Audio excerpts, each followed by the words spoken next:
Section 5.7 brings us to inverse functions. So when we're talking about inverse functions, what we're doing is we're taking x and y and we're exchanging their places. In problem number 1a, we're asked, what is the inverse of relation S? So relation S is a series of four ordered pairs, 0, -1, 2, 0, 3, 2, and 4, 3. And what we're supposed to do is give the inverse of relation S. So to do that, just exchange x and y. So you get -1, 0, 0, 2, 2, 3, and 3, 4.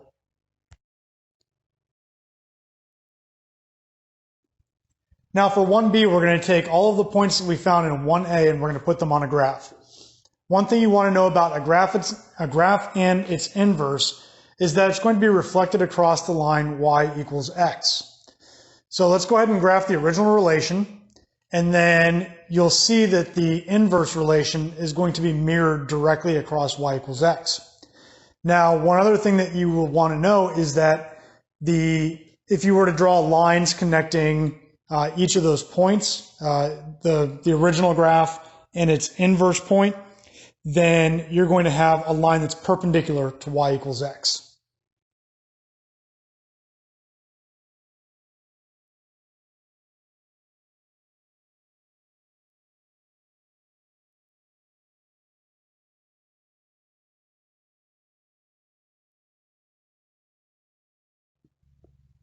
So in this problem number 2, we're asked, what is the inverse of the relation described by y equals x squared minus 1? So to do this, again, we're going to take x and y and we're going to exchange their places. So instead of y equals x squared minus 1, we're going to get x equals y squared minus 1. Now our job is to go ahead and isolate y. So add 1 to both sides. You're going to get x plus 1 equals y squared.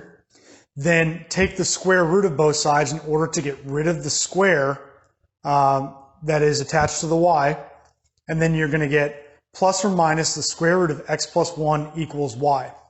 Now, anytime that we take a square root inside of an equation, we're going to go ahead and we're going to put a plus minus on the outside to show that there's actually going to be two solutions for that square root.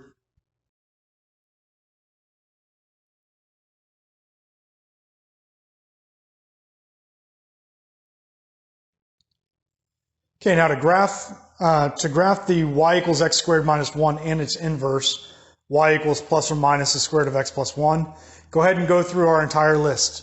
So for y equals x squared minus 1, we've got a is 1. That means no stretch, compress, or reflect. The y-intercept is at -1. The x-intercepts are plus or minus 1. The axis of symmetry is at 0. And the vertex is at 0, -1. We're going to get a parabola here. Then for the other one, y equals plus or minus the square root of x plus 1, our a value is still 1, which means that there's no stretch, compress, or reflect. The y-intercept is going to be plus or minus 1. So basically what we're doing is it's instead of being x equals plus or minus 1, now it becomes y equals plus or minus 1. The x-intercept now is going to be at -1. The axis of symmetry is going to be at y equals 0 as opposed to x equals 0. And then the vertex is going to be at -1, 0. And what we're going to get is a parabola, but it's going to be flipped on its side and it's going to be open to the right.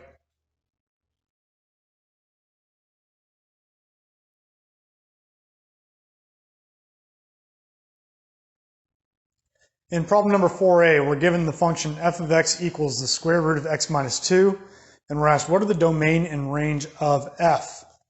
Okay, so when we look at this square root function or this radical function, the first thing that we need to take a look at is there a plus or a minus outside of the square root? And in this case, we don't have either a plus or a minus or a plus minus.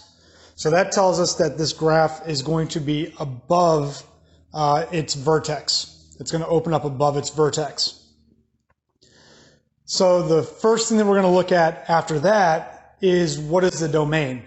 To do this, we're going to take the radicand x minus 2 and we're going to set it greater than or equal to 0. And then you end up with x is greater than or equal to 2. So in order to graph this, you can't have any values less than 2 because anything less than 2 would make this radicand a negative radicand, which means it would be an imaginary number. Now for the for the range, since there's no k value, there's no up or down movement on this graph, then that tells us that the vertex is going to be at y equals 0. And so that means that the range is going to be all the values above 0. So y is greater than or equal to 0.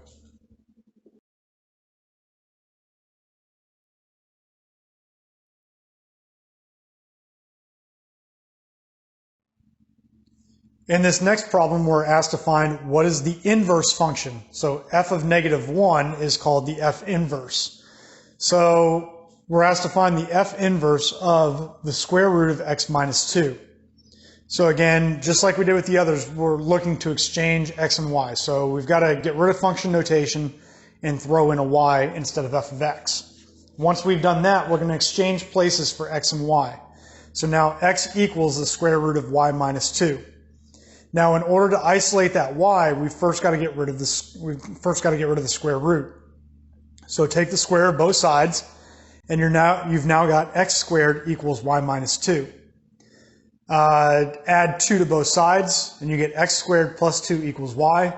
So f inverse of x is equal to x squared plus 2.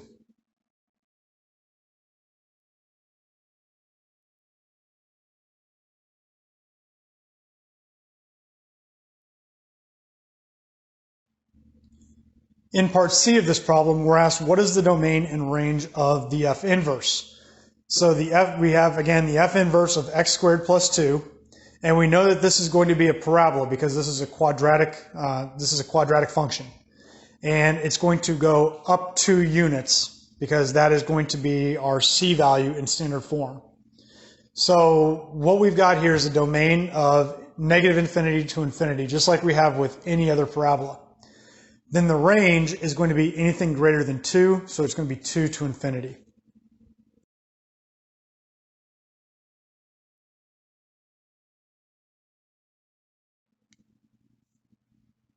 In the next part, we're asked, is the inverse function x squared plus 2 a function?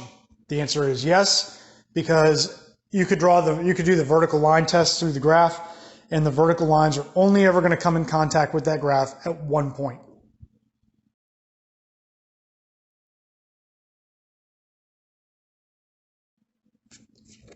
In problem number 5, we're given a word problem that says the function of d equals 4.9 t squared represents the distance in meters that an object falls in t seconds due to the Earth's gravity. Now, the first direction is to find the inverse of the function, but really what we're going to be doing is we're just going to be isolating t in order to make it easier for us to find what t is. So then the next thing we're going to do after that is how long in seconds does it take for the diver to reach the water from 24 meters? So start with the original formula, which is d equals 4.9 t squared, but we're not going to exchange t with d. What we're going to do instead is just isolate t. So to isolate t first, what we're going to do is we're going to divide out 4.9. So now we've got d over 4.9 equals t squared. Then take the square root of both sides to get plus or minus d over 4.9 equals t. Now, with this particular problem, we're not going to need plus or minus because we can't have negative time and we can't have negative distance. So we're just going to work with the positive on that. Now, in order to find out how long it takes for the diver to reach the water from 24 meters, we're going to put 24 in for d, and you get the square root of 24 over 4.9 is equal to t. Now, at this point, take the calculator out, work this out, and you're going to get the approximate amount of time in seconds is 2.2.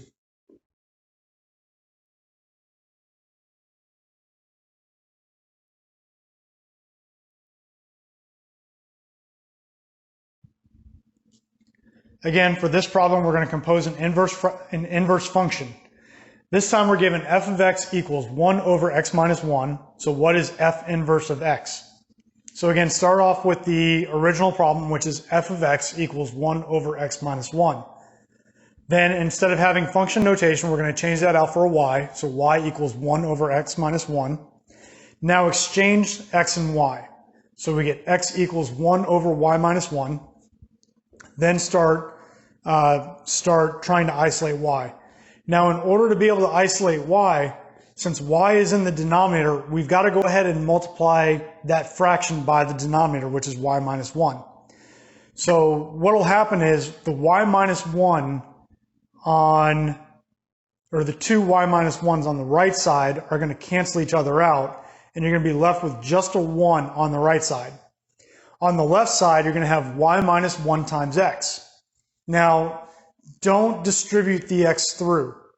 What we'll do is, we know that that x is being multiplied against the y minus 1, so we just want to divide out the x. So that's going to give us y minus 1 equals 1 over x. Now add 1 to both sides, and you've got y equals 1 over x plus 1, and then change the y back to function notation. So f inverse of x equals 1 over x plus 1.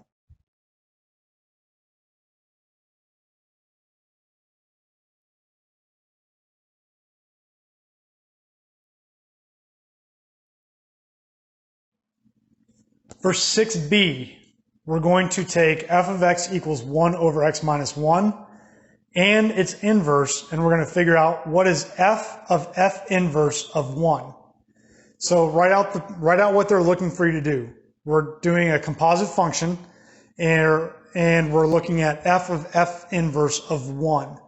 So that since f inverse is closest to the spot where x is, that's the equation that we want to start off with. So that gives us 1 over x plus 1. Now, take 1 and substitute that in for x. So we get 1 over 1 plus 1, which is 1 plus 1, which is 2. So we found what f inverse of 1 would be. Now we need to find out what f of x of 2 would be. So we're going to take that 2, and we're going to plug it into the original f of x. So 1 over 2 minus 1, which gives us 1 over 1, which is 1. So the f of f inverse of 1 is 1.